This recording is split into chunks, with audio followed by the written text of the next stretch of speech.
Kanya Saraswati Mahasaraswati Devi भक्तानुग्रहकारिणी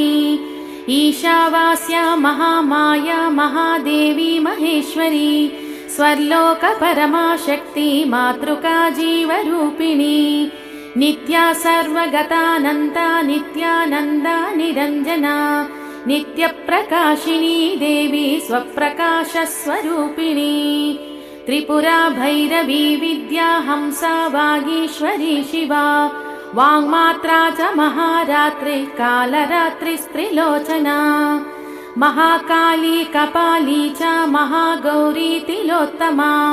Kali कराळवक्त्रान्ता Kamakshi Kamada Shubha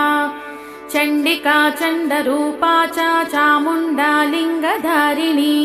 त्रैलोक्यजननी Devi त्रैलोक्यविजयोत्तमा Siddhalakshmi